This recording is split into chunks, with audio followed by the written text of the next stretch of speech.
Anderson Cooper, AC 360, CNN weeknights 10 Eastern. Bill Maher, in a recent Vanity Fair article, when asked to describe his current state of mind, he answered, cautiously pessimistic. Bill Maher joins me now. Bill, so should people on the terror watch list be able to buy guns? Well, you know, this is America, Anderson. Everyone should be able to buy guns, as many as they want, as often as they want, to use wherever they want. That's the American way. You know, the most important amendment is the Second Amendment. Everything comes after that. I'm kidding, of course. No, I'm for gun control. You know, that would be controlling guns to a degree. It's an interesting question that sort of catches the right wing because, I mean, they're against terrorism, but then again, they're for guns. Well, and it's interesting, the GAO, but, you know, we do live in a GAO said like 91% of those on the no-fly list, you know, could pass background checks and get guns. I think it surprises a lot of folks. Right. I also think we should change the no-fly list to the no getting on the damn plane list. I think they need to make that a little more clear to more people. More specific. The initial reaction that the New York's mayor and some other politicians had was that this was a lone wolf, a one-off. Do you think they were being too politically correct? I don't think it matters. You know, I think what matters is that there are a lot of young Muslim men in this country and overseas who are on the edge here. I mean, this guy, like a lot of the terrorists we find out about, wasn't poor. You know, he was living this middle-class life. And then, you know, the backup plan, terrorism. His wife left him, or the house was underwater or something, and then, you know, I know I'm a broken record about religion, but, you know, when that stuff is in your head, it just gives you this neurological disorder, and, you know, anything is possible. I don't think the problem is that guys like this hate America. I think the problem is that they like America, and they feel guilty about it. You know, they come here, and they like eating at Chili's, and they like the water slide, and they like going to the strip club. And then they get on their jihadi websites, and they feel terribly guilty about it. And they decide, well, if things go bad, or maybe they don't decide. This guy didn't look like he had much of a plan. But it just hits them, you know. Yes, visiting a painful chastisement on the infidel. Yeah, that's appealing too. Or I might go home and watch Nip Tuck. It's between those two? Yeah, it seems like that. In your show last week, you took on Islamic radicals who made threats against the creators of South Park. I want to show our viewers some of what you said. When South Park got threatened last week by Islamists incensed at their depiction of Muhammad, it served, or should serve, as a reminder to all of us that our culture isn't just different than one that makes death threats to cartoonists. It's better. Because when I make a joke about the Pope, he doesn't send one of the Swiss guards in their striped pantaloons to stick a pike in my ass. When I make a Jewish joke, rabbis make kvetch about it, but they don't pull out a scimitar and threaten an adult circumcision. And when I insult Scientology, the worst that happens is So why is Islam the one religion about which so many in America and the West censor themselves when it comes to talking about or making fun of? Is it just fear? Yeah, absolutely. Absolutely, because they're violent, because they threaten us, and they are threatening. They bring that desert stuff to our world. I said the same thing Friday night. You know, we don't threaten each other. We sue each other. That's the sign of civilized people. And they don't. You know, yes, we do have religious nuts in this country. There was a cleric in Iran who recently said that earthquakes were caused by slutty women.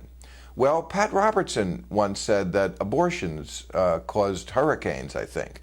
But the difference is Pat Robertson doesn't have the power to cut your arms off.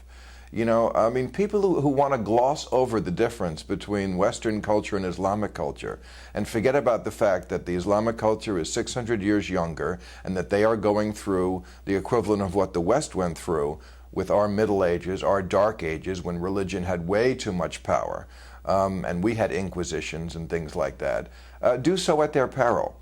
You know, when they caught this guy, yeah, go ahead. No, when you hear, you know, the off refrain from American Muslims, and the vast majority of American Muslims, you know, abhor this kind of stuff, you know, they will say, look, Islam is a religion of peace. Do you buy that? Yeah, they blow you up. There's a PC over there, there's a PC over there, there's a PC over there. Is it a religion of peace? I don't know. I have not read the Quran in its original. When you read the translation, there are many, many, many passages that are not peaceful at all, that are about killing the infidel and so forth. There are many passages like that in the Bible too. Not as many. And we don't take it seriously. That's the difference. We blow off our religions. If we took the Bible seriously, we'd look over our fence on Sunday morning, see our neighbor mowing his lawn, and think, working on Sunday, I really should kill him. But we don't do that. But, there are entire schools. You know this, Anderson. You're a globetrotter. You've been to madrasas in Pakistan and so forth. Entire schools where the kids read just one book. They're memorizing the Quran. That's all they do. That's not what we do in this country.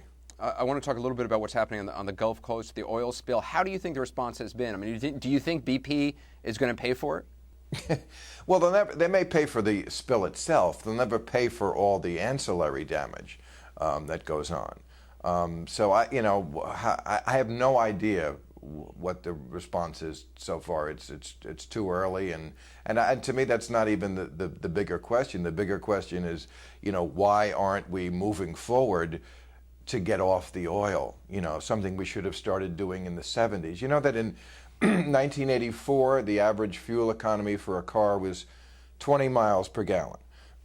20 years later, in 2004, and think about all the technological advances that took place between 84 and 2004, CDs and the internet and, whatever's going on with Bruce Jenner. I mean, there's just been a lot of advances. What is going on with Bruce Jenner? This is a question I have been wondering. I don't know. And have not voted I should not have I shouldn't. I should not have opened that can of worms. I think everybody has that question, but people are afraid to ask. 1984. Average car fuel mileage efficiency, 20 miles per gallon. 2004, 20.7. We rocketed up 0.7 in 20 years. This country has not been serious about reducing our dependence on oil. I got to say, I had Mike Brown from, Brownie, heck of a job, from FEMA on the program last night. Sure. And he has this theory that the Obama administration wanted this spill to spread, wanted it to spread up the East Coast, because their secret plot is to halt all offshore oil drilling, even though the Obama administration has now publicly supported it. And going back to 2008 in the debates, Obama was supporting some forms of offshore drilling.